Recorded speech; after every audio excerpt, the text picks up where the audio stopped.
Hello my dear friends and welcome back to another video. It's been an entire year since the release of Ahsoka Season 1, and recently a keen-eyed Star Wars fan has translated and deciphered a hidden code from the first episode of the Dave Filoni show, which alludes to a prophecy that could give us a major hint about the direction of Season 2. Ahsoka is a series that is no stranger to hidden messages and cryptic Easter eggs. For example, we had a callback to Jedi Fallen Order and the Zepho. An ancient text written above Grand Admiral Thrawn on Peridea read, quote, "Praise Kujet, ruler of all, may his reign last." Kujet, of course, was a dark side Zepho whose tomb is explored by Cal Kestis in the first of the Jedi games. Another bit of hidden messaging was on Baylan's wrist, and it contained a device that displayed names written in Orabesh, and the list consisted of the names of the heroes of the original trilogy: Luke, Leia, Han, Chewie, R2-D2, C-3PO. This was probably just a throwaway Easter egg. I don't think Baylan is literally looking for those characters. But now, my dear friends, there is another. There is another. In the very first episode of the show, when we first catch up with Ahsoka Tano, she is in the ruins of a temple on the planet of Arcana, which held a stronghold constructed by the Nighsisters of Dathomir. She went there to take a map, which was believed to guide her to the whereabouts of Grand Admiral Thrawn, who'd been missing from the known galaxy since the end of Star Wars Rebels. Thrawn had been, and is still, working with the Great Mothers, mysterious Nighsisters with the ability to read the threads of fate and destiny. So during her time on Arcana, Ahsoka was able to retrieve the map.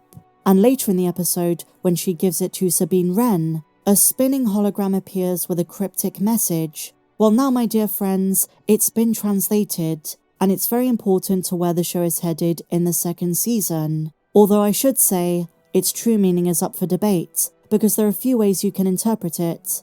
So here's what it says. There were three who made the journey, without whose knowledge there is no returning, a pathway connecting near and far, across the heavens, star to star.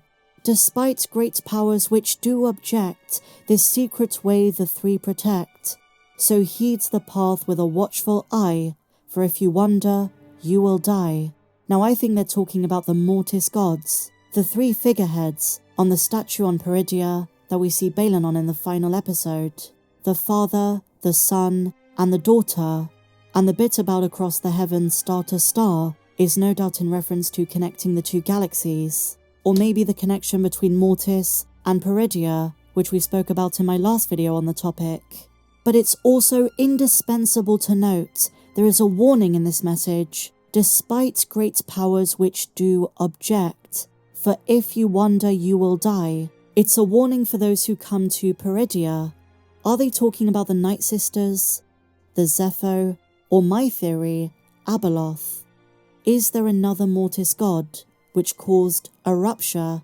They're foreshadowing Baylan's path, because they say if you wander you will die, and Baylan is the one wandering. Alternatively, could the pathway be the world between worlds? And who are the powers that object?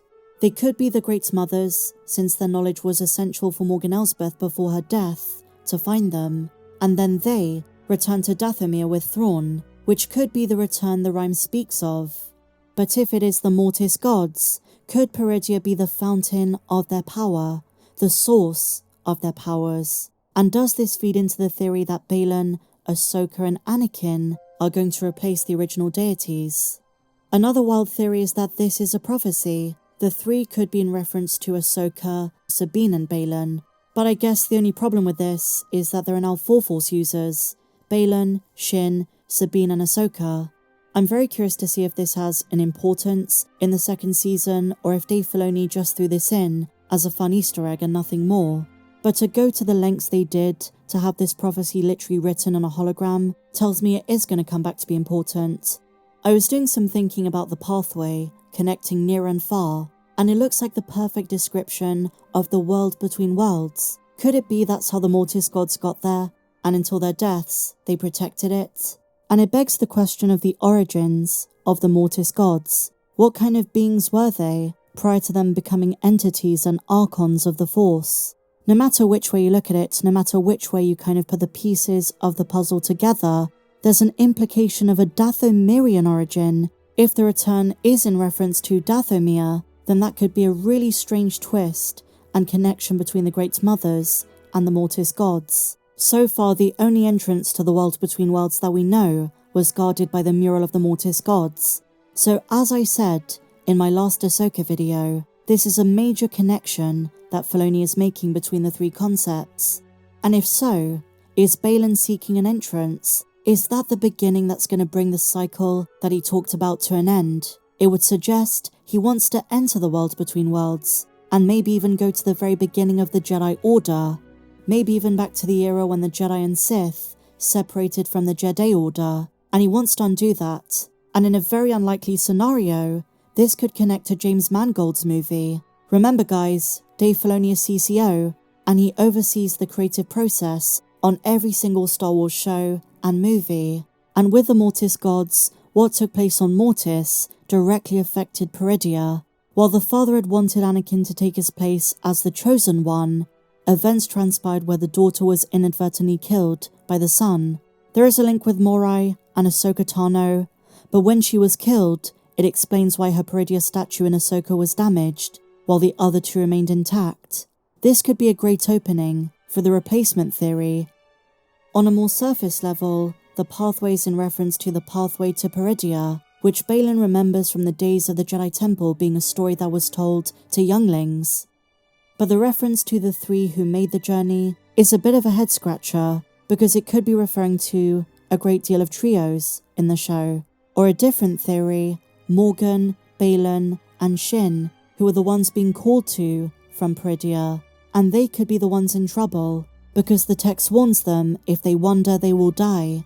Morgan Elsbeth, out of those three, is the only one in the first season who did perish. Is it Baylan and Shin's turn? It's also very possible the dangerous entity the prophecy speaks of is nothing pre-established. We like to talk about concepts from the expanded universe, but the reality is, Dave Filoni could build his own canon from this. The Mortis Gods, as the three celestial anchorites, represent and directly affect the Force itself. But as for the danger warning those who visit Peridea, it might not be a known concept. And that's the exciting thing about Ahsoka Season 2. We just have no idea about the direction it's going to take.